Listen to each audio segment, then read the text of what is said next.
All right, everyone. Thanks again for joining us, and we'll go ahead and get started. And people will probably join in as we go. But Damian, can you hear me? Okay, you with us? Loud and clear. Loud and clear. All right. Thank you. Thanks again, Damian, for joining us. Before we get started, I'm going to go ahead and go over a couple technical issues and or operational issues, I should say. So if anybody has any trouble, and probably if you're on here and hearing me right now, you probably have done just fine.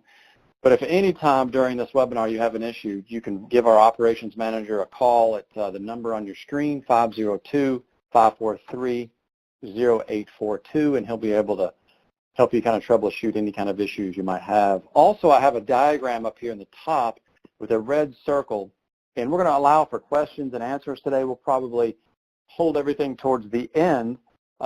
But if you click on that little bubble, and yours on your screen may be green, I'm not sure because the presenters may be a little different color, excuse me, but if you click on that, you can type in your question, we'll see it come up, and then we will hold it towards the end. If for some reason you're not able to do that, you have a question or comment, feel free to also email us as well, and those emails will be at the end of the slideshow. Just in case you don't get to see the end, you can email us at info@leadingedgeplanning.com. My email is charlie@leadingedgeplanning.com. So if you have any issues, give that number a call. If you have a question, click on the little icon there, like a text box. It's circled in red. And so we are recording the webinar, so you can watch it at a later date if you don't get to watch it all at this time, or share it with someone if you think they might be interested. All right, so let's go ahead and get started. And again, Damian, thank you so much for joining us today. We thought about doing this, just because we have a lot of airline clients. I'm an airline pilot as well, based out of Atlanta, first officer. So we love airline news, and we love to know what's going on in our industry, how that impacts us. And, and hopefully today, and I know we will, we're going to get some actionable information so that we can prepare and take advantage of the great careers as far as airline industry pilots and flight attendants. And Damian, today, just for your knowledge, we do have other airline pilots on, from other airlines. We probably have a majority of Southwest. We do have a couple flight attendants signed up as well, so you've got a diverse audience here. But I'll just let everybody know in the audience, we are kind of biased. We both work for Southwest. That's the majority of our knowledge. But you, Damian, have a wide breadth of knowledge in all the airline industry. And with that being said, I'll kind of read from your bio. And I was joking with you before that I cyber-stalked you and stole your bio from a couple different places. And so you've got some interesting experience, man. You started out in Fayetteville, Georgia. I don't know how Georgia. I did. I was born and raised in Atlanta. Absolutely. Nice. Well, come on back when you can. I'm going to read down the list here because I want to get through this quickly because I could spend an hour on your bio right here. So let me get through this. It's pretty amazing. University of West Georgia MBA, flight instructor, Marine Corps from '97 to 2005, ammunition guy. That's amazing. And then you became an investment advisor. You have your own company as well, and you were a FINRA arbitrator. That's amazing. And currently, I'm still an active FINRA arbitrator. Wow. All right. Well, very cool, man. And so I think that experience, along with you being a pilot, of course, led you into being part of our SWAP and negotiating committee. Now you're on the Economic Financial Analysis and Industry Research Committee. You kind of helped out where you were definitely on the committee during 2016. So great work there, of course. But impressive resume, man. So thank you again for joining us. Thank you. Thank you very much. I appreciate it. Thanks for having me, John. Yeah, absolutely. Now, before we go on to the next slide, can you tell me real quick, what does the EFA, which is the acronym for Economic Financial Analysis Committee, do? What is your main responsibility there? All right, absolutely. So there's a couple of different areas that we're looking at, but the main part is the supporting element to the NC, the negotiating committee. But the big thing is we run valuation models, so the costing whenever there's a new ask. Let's say we want to go from a 15% non-elective contribution to a 16%. What impact is that going to have on a costing model side? We also look at pro forma models, so that's basically forward-looking models. We try not to make too many predictions, but we want to see how the other airlines are going to be acting, especially during negotiations. So let's say American Airlines, they come out with a tentative agreement with their pilots in the next couple of years, let's say. Then we can put that into our pro forma model and actually see how that will impact both operationally the airline and how it may do something to their profit net loss, P&L statement, your income statement and balance sheet. It kind of records all that information. We talked with buy and sell side analysts up in DC and New York. One of the reasons behind that is our CEO and CFO are very close with the investment community, and that way we can kind of keep our finger in that pot, so to speak, and kind of keep them on their toes because we're still interacting with them.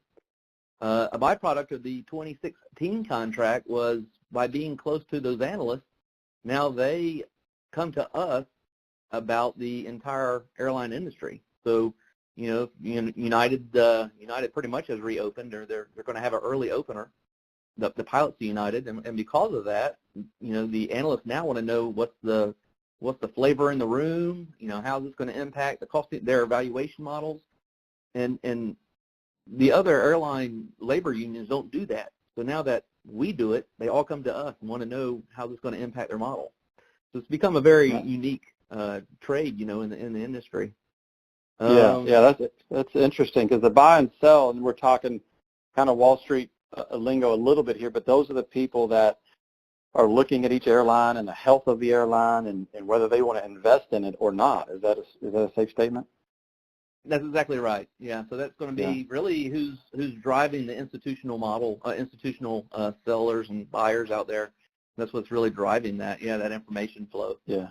Okay, that's interesting. And really, the last thing that we do, the other part of it too, is we're always maintaining a contract comparison, mainly with the pilot unions, but we also look at the other unions as well, not just at Southwest, but other unions at other airlines, trying to do a comparison across all industries. And the last thing I'll mention about us is we're very proud of this, but we're part of the MIT, Massachusetts Institute of Technology Airline Consortium. They are probably one of the leading groups that look at, it's called Form 41 data. Form 41 data is part of the Bureau of Transportation Statistics, BTS. We dive into that very, very deeply. And so when you talk about pilot cost on a unit basis, we call it pilot chasm, those are the type of things that we're looking at. And it's actually been a really fun ride with MIT because we're very close with the professor that is overseeing that. And every year our group goes up to Boston, and we sit in a classroom for 2 or 3 days with everybody from Lufthansa, Boeing, Airbus, all the other airlines. The irony is we're the only union in there, and because we're the only union, they want to hear what we have to say. So a lot of times there's a request for presentations and things like that. So being part of that MIT consortium has been very beneficial because we get a grad student every year that will help us, well, actually multiple grad students, to help us on certain projects that we would like to know more information about. So we actually keep tasking them on that. And actually that's for Contract 2020, some of those follow-ups. Sorry, that's such a long-winded answer. No, that's fascinating. That's really neat to know that inner workings. But yeah, we appreciate it, and that's why we got you on board today. And people can see there what we're going to kind of talk about. I've got the old standard 3 main points there, but big picture-wise, today we just want to talk about the overall economic condition of the U.S. airlines, global airlines. We know that the growth is great right now. But you're going to talk a little bit more in detail. I will have some questions for you as well. But then we're going to talk, that's kind of the good stuff. There's a lot of great things going on right now. But then we're going to talk about some risks that are out there that we need to be aware of and understand. And then finally, we'll wrap up with, hey, how do all these things affect you personally? How does it affect your company possibly? And how does it affect you? What can you do about it? That's what we really want to drive home, using this webinar. And help our Southwest and other airline families, prepare for any scenario. So that's really what we're looking to do today. So that's kind of our overview. But first, Damian, let me see if I can get to the next slide here. I just need you to confirm or deny that this is a Southwest 787 Dreamliner in Knoxville, Tennessee. You can't see the front of it because, there's probably some Southwest paint scheme there, but would you agree that Southwest is getting 787s and coming to Knoxville? Is that right? Well, as soon as we purchase Hawaiian, yes. Okay, good. That rumor is on record. It's recorded, and I'm not going to be the chief pilot. We've got guys on call that should do that, coming up to Knoxville to do that. All right.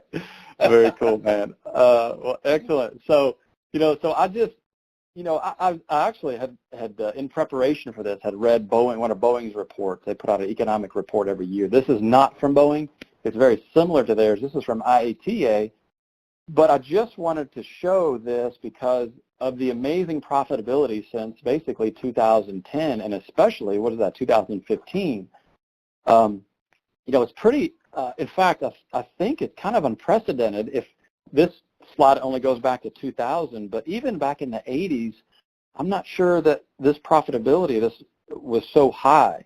Can you talk to that? And my other kind of follow-on question, is it different this time? I mean, as financial planners, we never want to use those words because we always get burned by thinking, hey, during the tech run-up of the late 90s, hey, it's different this time. We're going to get 15% every single year out of the stock market. Well, obviously that's not the case.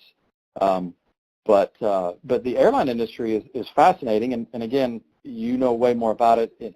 But that's the question, I think. What do you think? Well, and that's always a good question because you never want to use those terms, right? You never use the word guaranteed either.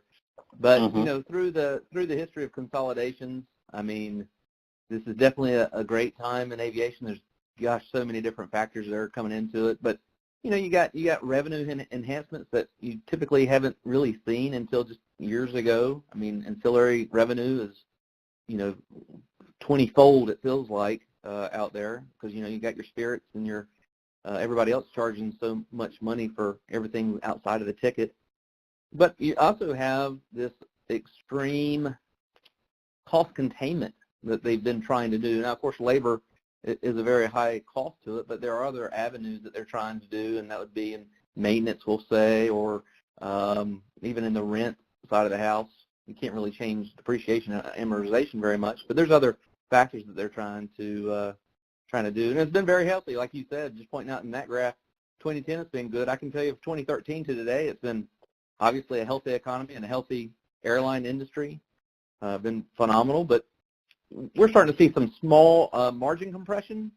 So when we're talking margin, you have RASM, and I'm sorry, I don't want to bore everybody out there with all the terms, but you have RASM, that's your revenue per available seat mile, and then you have your CASM, which is your cost per available seat mile. RASM seems to be coming down just a little bit, and your operating expenses are increasing, right, because of labor or fuel or whatever the case is. So you're getting some compression in there. But I don't want to use the term, it's different this time, but if the economy does take an axe to the bottom of the tree, it should be entertaining. What I mean by that, I kind of told you on the phone the other day, there may be, if the economy takes a real hit, there may be an opportunity there where some of these airlines are too over-leveraged and they have too much debt, and they might not be able to make those debt payment obligations. So, but there's a lot more wiggle room, if you will, because if you look at the historic of share repurchases. When the company buys those outstanding shares and puts it back in the treasury, they've been eating this stuff up since really 2012, 2013. They've been just buying back all these shares like it's been out of style. So there's a lot of kind of excess money out there, if you would. So that would be the first thing that I would assume they would do, is stop those repurchases. But we got a lot more wiggle room now than we ever have. That's for sure. But some of that just has to do with consolidations. Did I answer that? Yeah. I can't remember what No, yeah, absolutely. That's great information. And you mentioned revenue enhancement. I'm assuming that you mean like Spirit and Allegiant. Those are great examples. But even at Southwest and the legacy airlines, they're making tons of money off credit cards, right? I mean, someone told me we're already profitable in Hawaii and we haven't been there because of a credit card. Is there? There's some truth to that, yeah. Yeah. I mean, like here, we have this dynamic pricing structure of the early bird, because they kind of rejuvenated some of that, and so there's there's a lot of things that they're tweaking here and there. So I have to say that they're doing a phenomenal job running the business, especially Southwest, but, all of them across the board are doing really, really well. But you're exactly right. It's credit cards that's almost a whole new branch of the arm of the business in my playbook. Yeah, that's pretty amazing. And then you talked about, debt payment obligations, and I'm assuming you probably were talking about some of the ultra low cost maybe, or the smaller airlines, because it just seems like that in the past that wasn't an issue. Like, well, you just declare bankruptcy, and I mean, again, we're talking extreme scenarios. We don't see that for a long time, but man, it seems like now you've got 3 or 4 airlines that are literally too big to fail, but you never know. I mean, you never know how the next round will play out. Well, it's kind of, just looking at the big airlines, to make a remark on that, if you look at American, United, and Delta, they're still making some pretty hefty pension payments because they're still obligated to do that. If they didn't have those in existence, if those A plans or defined benefit plans didn't even exist, Delta would be buying their share, because they right now, like Delta, they split their excess capital, if you will, or excess income, to buy half of their debt back or pay those obligations, and then the other half is to buy shares back, outstanding shares. If they didn't have that debt obligation, the pension liability hanging out there, I couldn't even imagine what their earnings per share would be, because they'd be buying every single outstanding share out there. Wow. So in other words, their earnings per share would be way better, you're saying, if it wasn't for those pension. I'm like, okay, I'm with you now. Yeah, I'm tracking. In a good case analysis with that, it would be, look at Southwest, because we don't have that. They're just buying, gobbling up all of this outstanding shares, and you kind of see that is reflected in the earnings per share. Yeah, it's amazing, and that I think is different this time, and I hate even saying that phrase, but our energy situation is so very different. It seems like there's a couple things going on there with these, 737 MAX, the 787. The efficiencies of these new engines is incredible, and you have a different energy situation in the U.S. and overseas as far as, I guess us being almost energy self-sufficient in the U.S. is probably, a big deal, I'm assuming. So. Yeah, absolutely it is. And, just to go along with that, the other thing that Southwest, they're always known for the fuel hedging, which can be good and bad, because if you look at the past 5 years, it's been really bad. But going forward, I mean, one of our models is kind of showing pretty close to $80 a barrel is where we kind of really have good tailwinds on the fuel side. Yeah. Or I'd say really good, because right now for the year to date, so we have Q1 and Q2 have already passed us. Q3 technically has, but we haven't reported yet. But we were sitting at a zero gain or loss in fuel hedging for the year for Q1 and Q2 combined. Last year we had that's a good thing, right? It's a great thing, because last year we had a $707 million loss on fuel hedges. Wow. And the year before that was even significantly worse. But, so we're starting to see a little bit of that tailwind, if you will. And our model kind of showing being pretty favorable on the fuel per barrel or oil per barrel by the end of the year. But, Yeah, and this is a question you may or may not know the answer to. I'm just curious now, thinking about the tax, new tax law is a home run for companies like Southwest and these airlines. I'm wondering if Southwest Airlines in particular lost that due to our accident. Did that come out to be a wash? Have you heard anything on that? Oh, so 1380 specific. We took about a $100 million negative impact on Q2. The big driver behind that, though, and this just sounds really bad, but I don't know if you remember, it's because they had to pull all the marketing off the table. Yeah. Because you remember that the marketing campaign at that time was every seat has a story. And so that was pretty bad negative press. So they quickly pulled everything off and kind of went back to an old rule of thumb on some marketing stuff. But it did impact us quite a bit. The positive side of it, though, as you were alluding to for the Jobs Act, by having the decreased corporate tax rate, I mean, that's helped us out tremendously on the net profit side of the house. So, yeah, I can't speak nothing about that. Yeah, yeah. So it'll be, I know we're all kind of thinking about always trying to forecast, hey, what will profit sharing be like? But I'm assuming it'll probably be very similar to last year, but I don't know that. I'm just kind of just thinking out loud there. All I can tell you is what I have in my model. That doesn't mean it's right, but I can tell you what it is. Yeah, go ahead. No, this is just for Q1 and Q2, because obviously Q3 hasn't passed by yet as far as reporting, because that's the end of next month. But and we're showing 10.56 right this minute. So does that mean annualized, if you projected it through the rest of the year, the profit sharing would be a little over 10? That would be an actual 10.56%. Of wages would be your profit sharing side. So that means all total your 401k eligible wages for Southwest. For those that don't know that, Southwest, our profit sharing is also part of a defined contribution plan, or like a 401k. So we have two 401ks essentially for the pilots, and the flight attendants do the same. They have a flight attendant one, 401k, and a profit sharing. But since we're at 14.2% non-elective contribution, and with a 10.56 profit sharing, I'm showing 24.76% in defined contributions for the year. Yeah, that's pretty amazing. So, yeah, actually, right now, in the pro forma in 2019, it's actually showing that we're going to exceed 25 next year. That's with 15%. On the pilot side. That's amazing. Well, on that note, everybody should save all that money. By the way, save all of that, and please do. We're going to That's right. We're going to transition. That's all the good things of the industry, and I think, one day we'll look back and we'll go, these are the good times. I mean, these for airlines in general. But we always want to show the other side as well, and plan for some of these things that could happen, such as these risks that we have on the screen here. And hopefully my picture there demonstrates some risk for you. But anyway, so just a couple of things you and I talked about previously.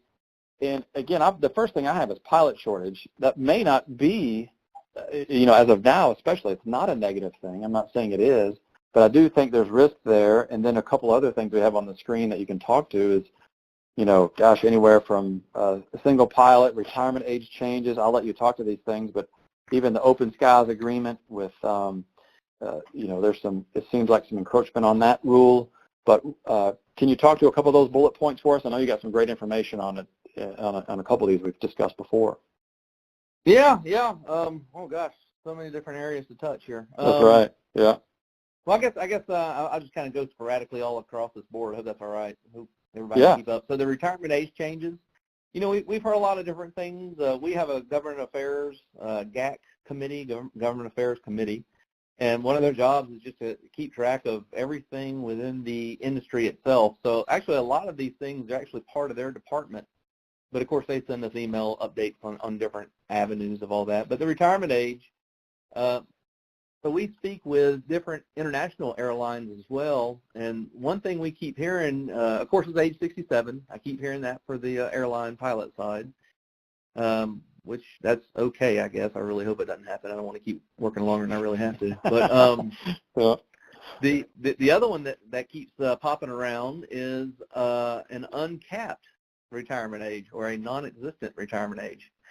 So an example of that right now in Australia, we talk with the Virgin Australia crews, their union specifically, a lot. And the one thing that they've told us is over there, internationally, you can only go to age 65, but domestically, you can go uncapped. So as long as you can hold their equivalency of an FAA first-class medical certificate, then you don't have to retire. So I would say that's probably one avenue that they could do for the pilot shortage here. I really, really hope they don't. But yeah, that would be interesting. Let's see here. We'll go into, so I'll touch on the Open Skies flag of convenience items, because that actually bleeds into the single pilot cargo or single pilot testing that you have there. So the FAA Reauthorization Act of 2018, it actually passed. It was like 393 to 13, I think it was. It's basically saying that the Flight as a Convenient Don't Fly Here Act is what it was called, and it voiced its opinion against Norwegian Air International. It sounds like it's got a good baseline in the base bill, but the byproduct, for those that don't know, flag as convenience carriers, those are ones that are established in another country than its home country and is allowed to operate. So in this case example would be like Norwegian Air International or NAS, Norwegian Air Shuttle, operating to the United States, but they're not based here. The reason it's such a hot topic, especially for really any union, is you're going to have decreased labor costs and it undercuts the market. And you're like, well, but that's capitalism. Well, yes and no, because if you look at the cruise ship industry, the last time I went on a cruise, I went out of Fort Lauderdale or Miami somewhere, and I just happened to notice that day that every ship in there in that port didn't have a U.S. flag or a U.S. registered ship. Every single one of them was a Bohemian, or I think there was a Philippine, but they were all non-U.S. And so that way they can have, pay the cleaning crews less than a U.S. wage. And so that's something that, we want to try to keep out of the United States. At least that's SWAPA's opinion of keeping those people out. But part of that bill, which all was pretty much being passed, contained a bad part, and that was called Section 744, and it refers to the single pilot cargo operation study. So by passing this bill, the side effect is they have to do a study to see if cargo operations could have one pilot. I have not seen the dynamics of exactly how that's going to look. It sounds scary to me. The only reason I say that's scary because, what if that came into the Southwest world? Trust me, I'm all for lower costs. Don't get me wrong. We work for one of the low-cost leaders out there, but by watching these test runs that they keep doing with, who was it, the driverless vehicles, but the person's actually where they keep running people over because that Uber, the Uber thing. The vehicle can only see in a small parameter in front of it, and even the safety driver doesn't catch it in time. So that scares me a little bit. Gives me some pause. I don't think I'd be putting my family on that airplane, and so I think we have some time to go before we see that. But there are small things in the world. So the MIT thing, just to parallel that a little bit, the MIT group that we're with, they offered up a suggestion that they're trying out of United Emirates, I believe it was, windowless airplanes. Now that sounds weird, but all it is it'd actually be a little TV screen of what you would be looking at outside. It's actually got a video camera on the outside, but the reason they're thinking about doing this is the window, with all the rivets and the way it's designed, does create drag. So having it seamless, creates less drag, right?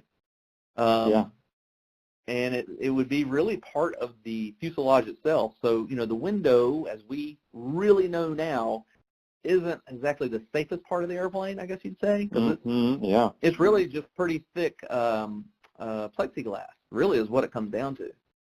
Matter of fact, in my office, I have one of the windows from a 737 that the AMPA, the mechanics, gave me. And I was super shocked. It's really not much to it. So for a piece of shrapnel to come into it, I understand it now. I didn't understand it at the time, but I do now after you see the thickness of this. So it also adds safety. So it's something that seems very dramatic, but I wouldn't be surprised if we don't see that in the future. Maybe not near future, but the future. Yeah, and that's interesting. And to interrupt you for a second, to clarify that House bill that just passed, does that mean that the Open Skies Agreement is still there, or were there changes to it? What do you mean exactly? I'm not as familiar. Well, yeah, I think there was, from my understanding, it did pass, but it still has to go through. There's another process. I'll be honest with you, I can't remember. I know that the Secretary of Transportation and the Trump administration still have to go through some of this. I'll have to double check with our GAC guys, but that was the that's a little bit that I remember from our last email. Yeah, Going back yeah. and forth, I'm not as familiar with that either, and I think the single pilot thing is very interesting, and you know, I was a single pilot in the military, so I've done that before, and obviously the technology is out there to fly no pilot, you know, and it's fun to have these discussions and during some of our flights, and as you can imagine, there's a lot of emotion tied to this as well, but you know, my opinion is that there's the technology out there right now. However, it's really more of an economic issue, because you think about having one pilot in the airplane. Now, of course, they'd have a pretty strong connection with someone on the ground, but I think there's so many things that would have to change that makes the economics almost insurmountable for now, and that is the entire air traffic control system would have to be, you know, brought up to speed. And not only that, the aircraft itself would have to be redesigned completely, and Boeing can't even keep up with their manufacturing now, and their suppliers, and they're parking airplanes and not able to get them all out as fast as they want, much less. So I think it's a ways off strictly from the economic perspective, you know, if nothing else, but it is fascinating to think about and talk about. You're right, we'll see that in the cargo world first. We'll probably see it in the train world, and you know, I think there'll be some warning signs before it really is yeah, I agree. I would hope. I agree. I would think. I completely agree with you. Yeah. Yeah. Yeah. The other part of the single pilot. The other part of the single pilot too, though, is you know, the public would really have to get over this giant speed bump that no system is hackable, and you know, I have not actually seen it in any control systems, but I've heard little rumors here and there of, you know, Wi-Fi systems being maybe not necessarily truly hacked, but some way of gaining some kind of foothold into the Wi-Fi network. But I've never heard of a flight control system yet. But, you know, that's a huge barrier for the public, general traveling public, to get over as well. So, yeah, that's a great point. I think, on this issue. Yeah, that's a great point. You know, the last thing on this slide is you know, and obviously all these things would be solutions to the pilot shortage, but one of the questions I was thinking about was, you know, some of the regionals have gone bankrupt because they can't they can't put pilots in the airplane, so it seems like those regionals are becoming more a subsidiary type model. But I'm not sure, is there an impact there that you think is significant at all in that, or maybe no impact, you know? Well, I mean, you know, it all depends on who you ask, right? But yeah, even with like Horizon last year, I think it was the summer of last year, they had to cancel 500 flights because they had low pilot manning. I remember on their Q3 earnings call, they actually made the statement that because of non-competitive pay, they can't get pilots. So yeah, I mean, there's some of the pipeline issues there as well. But yeah, that's interesting stuff. You know, this slide just kind of more of the same. We won't belabor too many things here, but I just was kind of brainstorming. You know, we've talked about the fuel and some technology improvements, and it seems like, you know, you and I talked yesterday too about ultra low cost carriers, and then some of the risks that are involved in some of these kinds of things. Anything else on your mind as far as, you know, upcoming things that we're thinking about and watching out for? Well, you know, we discussed the other day, and just going back to the pilot shortage thing, you know, depends on what union you ask if it's a pilot shortage or not. But, you know, it's really from the ground up. You know, the military, they got 1,000 guys a year leaving for the like the Air Force specifically. You know, 1,000 guys a year leaving to go to the airlines. The Navy's over 300 a year. We got 8 airlines, the big airlines here, and that includes FedEx and UPS. They're going to retire more than 35,000 pilots by 2030. Wow. And annually we have more than 3,000 pilots retiring all the way up to 2023. So it's a big influx of guys. So there's going to be some legislation change. They got to. You know, all these guys are coming out with these programs too. You know, we talked about it the other day. JetBlue has their Gateway Select, I believe they call it. And when it first came out in 2017, it was $140,000. But now they dropped it to $125,000. So you still have to pay for your flight training, but you get to pay it back over 15 months. So if you can easily write that $8,333 a month check, then all for JetBlue, have on it. But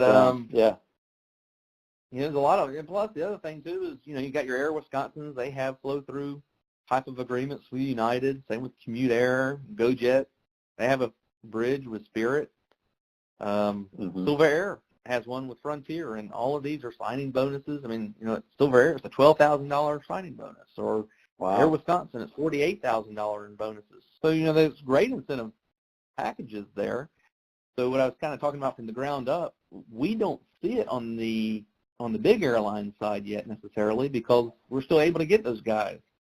But there's the pipe is starting to get a squeeze, and there's a point in time when it's going to just be a total chokehold on it. Yeah, it's interesting too. I didn't show some of the data in that Boeing report that's the global demand, and a lot of that, I think the most global demand is coming from Asia, and it's probably not surprising to people that China and India have a huge population and they have a huge demand for this. So it's interesting that I was just on a trip this week and we were talking about some people that we know that have gone over to fly Cathay Pacific or whatever the airline might be, China Airlines or whatever, and they have in the right seat, they have a person that has maybe a couple hundred hours of experience, basically nothing, flying around a 747 or whatever. So that seems like that's how they're addressing the problem. And while we've kind of gone the other way with upping our requirements for the ATP and whatnot because of the Colgan crash, but that'll be interesting to see how that plays out. Well, I agree, and the airlines are making some proactive moves. I mean, look at American; they automatically bumped up May of last year, pay, just making sure that they stay competitive within their marketplace for pilots. You may see some more of that, even it looks like there's a down economic turn. You may actually see enhancements to CBAs for wages just on that predicated alone. So it's going to be interesting with it. The retirement's coming down, so. Yeah, I agree with you, though. Yeah, well, I'll hold off. I got recession question mark there. I'll hold off on that one till the end. But I wanted to give you an opportunity to talk about any, if there's anything on your mind as far as just status of the upcoming airline negotiations. And I put environment for negotiations, and I guess what I kind of mean by that is, the leverage situation, the shortage, but at the same time, there's some pretty good contracts out there, I would think. So, but what are your thoughts? No, you're right. I mean, everybody keeps bumping the bar up, especially like on the pilot side. It's nice when JetBlue finally got their contract settled, and the very last line of the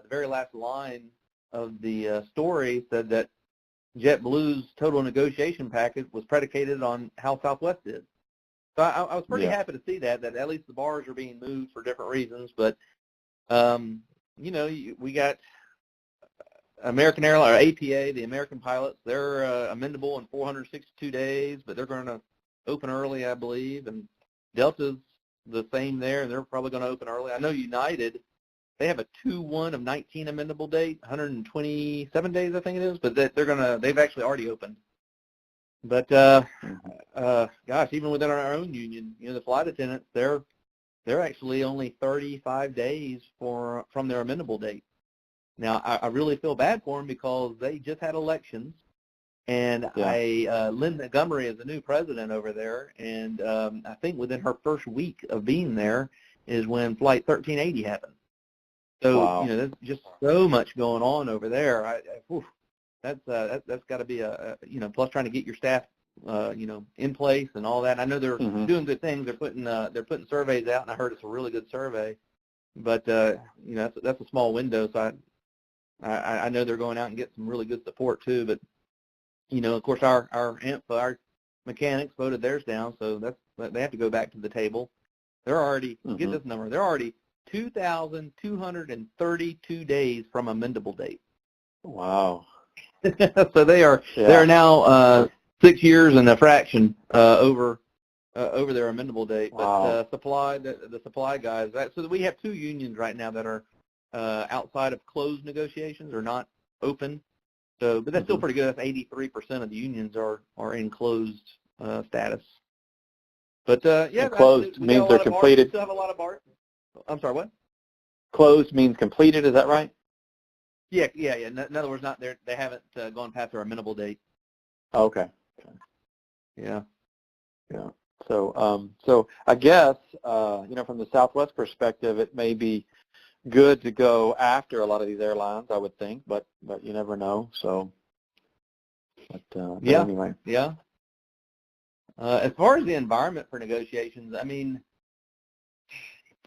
it will be very interesting to see what let's say American were to open January 1st of next year in 2019, and let's say they go all the way for the whole year. The chances of a recession, and I'm not predicting, but the chances are really high.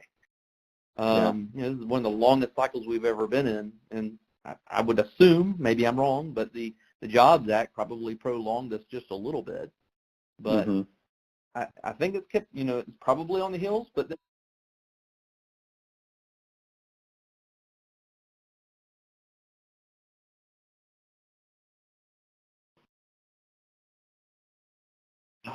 I know it exactly. We got some tech issues, but that is a great transition to my soapbox, and we'll wrap this up here in a couple minutes, and then let some folks ask some questions if they want to. But the recession, like you talked about, and we're not in the predicting business either. However, it's probably not a secret that airlines, companies, and Southwest specifically is preparing for one. Not that they know when one is, but like you just mentioned, we've gone so long with a great market. Any smart company as well as any smart individual should prepare for that. And that's again kind of why we did this webinar, is to talk about the good things that going on the airlines, to talk about some of the risks that are still out there. Because as pilots, flight attendants, crew members, we all have, and as human beings, I should say, we all have short memories. We tend to forget about some of the more tumultuous times we've been through, 2008 specifically. You can see my third bullet point there. And Kevin and I, and you too, Damian, probably talk about the recency bias in the investing world where, as one of our behavioral biases that we all have is that we take this information or the situation that we're in now, circumstances, and because that's the most recent information, experience that we have, we project that into the future, and it's hard to imagine if things being any different. But they will be different, and they will be different again. We'll go through another recession at some point. We'll come out the other side fine, but we want everyone to be ready for that. We want everyone to take that excess pay and that 20+%, 401k profit sharing and do smart things with that so that you're prepared, because it will happen again. We don't know how, we don't know when, but it will, and there's a lot that you can do to be prepared for that.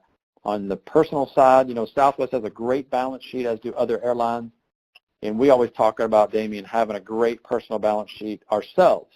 That means lower debt, high emergency fund savings ready to go, and then and being prepared with our benefits.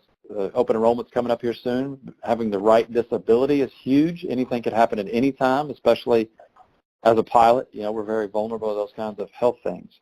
But that's kind of my soapbox moment and some of the things we wanted to drive home. And so I know you're also in that business as well, Damian. So what are your thoughts?